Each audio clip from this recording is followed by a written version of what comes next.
personal growth and Ita's developing empathy and leadership skills. Welcome to What's in It for Me, where we explore the multifaceted impact of diversity, equity, inclusion, and access in the workplace. I'm Jason, and in this episode, we delve into how diversity contributes to our personal growth, particularly in developing empathy and leadership skills. Why focus on personal growth in a conversation about diversity topics? Because diversity isn't just an organizational strategy. It's a personal journey. Engaging with diverse perspectives and experiences isn't just good for business. It's good for us as individuals. It helps us grow, develop, and become more well-rounded and empathetic human beings. It's common to encounter sentiments like, it's not my fault. I didn't own slaves, or I was never exposed to diversity. While these statements may reflect personal histories, they overlook a crucial aspect of living in a diverse society: the responsibility of each adult to actively learn and contribute to an equitable world. This discussion aims to explore this responsibility and the ways individuals can embrace it. Understanding historical context. While individuals today are not personally responsible for historical injustices, these injustices have created enduring societal structures and biases. Understanding this legacy is the first step in recognizing one's role in the present. Recognizing the legacy of the past. The colonial era and the transatlantic slave trade have left profound marks on societies. For instance, the economic and social structures in many Western countries were built in part on the exploitation and oppression of other nations and peoples. This legacy can still be seen in racial disparities in wealth, education, and employment. Historical policies and persistent underfunding have left certain groups, particularly in marginalized communities, with less access to quality education, affecting their economic opportunities and perpetuating cycles of poverty. In countries like the United States, Canada, and Australia, the colonization process involved the displacement and mistreatment of indigenous populations. This historical context has resulted in ongoing challenges for these communities, including issues related to land rights, cultural preservation, and socioeconomic disparities. Practices like redlining in the United States, where certain communities, often predominantly Black, were systematically denied mortgages and services, have led to generational wealth gaps and continued segregation. Historical injustices have cascading effects on current social and economic disparities. Acknowledging this isn't about assigning personal blame, but about understanding the context in which we live and operate. The importance of personal responsibility. Shifting from fault to responsibility is important. The focus should not be on personal guilt for the past, but on individual responsibility in the present. Everyone has the ability to learn, grow, and make positive contributions to society. In a world that is rapidly becoming more diverse, ongoing education about different cultures, histories, and experiences is essential. This learning is a lifelong journey, not a one-time event. Practical step for personal growth: actively seek out resources and educational materials about different cultures, histories, and experiences. Attend workshops, read books, and listen to voices from diverse backgrounds. Participate engaging in constructive conversations. Participate in discussions about diversity, equity, and inclusion.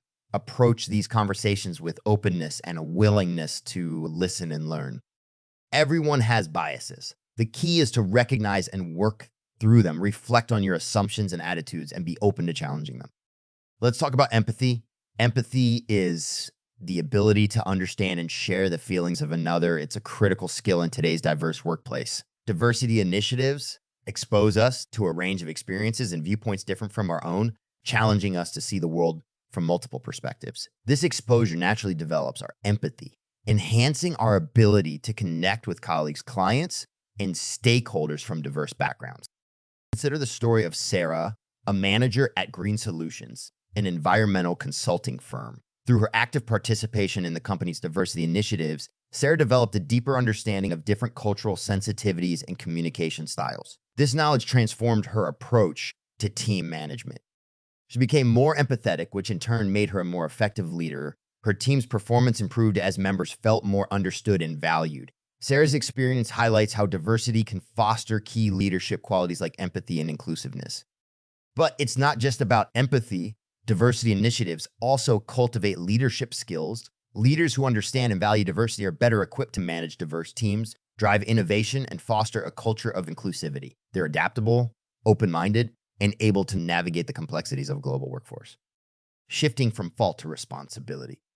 While individuals today did not create these historical injustices, they can take action to address their lingering effects. This might involve supporting policies that aim to reduce inequality or participating in community initiatives that foster inclusiveness. In a professional setting, this could translate into advocating for fair hiring practices or supporting diversity and inclusion training programs. Cultural competency. Learning about different cultures and their histories helps in understanding the nuances of current societal issues. This knowledge can be instrumental in fostering more inclusive environments at work and in the community. As societies become more diverse, being informed about different backgrounds and experiences becomes crucial for effective communication and collaboration. Practical steps for personal growth. Utilize books, documentaries, and credible online resources to learn about different cultures and histories. For instance, reading works by authors from minority backgrounds can provide insight into their experiences and perspectives. Attend diversity and inclusion workshops or seminars offered by local organizations, educational institutions, or online platforms. Participate in community forums or discussion groups focused on diversity and inclusion topics. These can be platforms for sharing experiences and learning from others. Use social media as a tool to engage in meaningful conversations and to follow influencers or organizations that focus on diversity and inclusion. Reflecting on personal biases. Regularly take time to reflect on your own biases and preconceptions. Tools like Harvard's implicit association test can help in identifying unconscious biases. Seek feedback from others about your interactions and be open to constructive criticism. Use this feedback as a basis for personal growth and improving how you interact with people from diverse backgrounds. So what does this mean for you? It means that engaging with diversity is an opportunity for personal and professional development. It's a chance to enhance your leadership skills, to become a more effective communicator, and to develop a deeper understanding of the world around you. Call to action. Your call to action for this episode is to take a step towards personal growth. Participate in a diversity training, join a diversity focus group at your workplace, or simply commit to learning about a culture different from your own. As you do, reflect on how these experiences are shaping you as a leader and as a person. Thank you for joining me on What's in it for me. Next time, we will discuss actionable steps on how to embrace and advocate for diversity in your daily work. I'm Jason, and I look forward to our next journey together.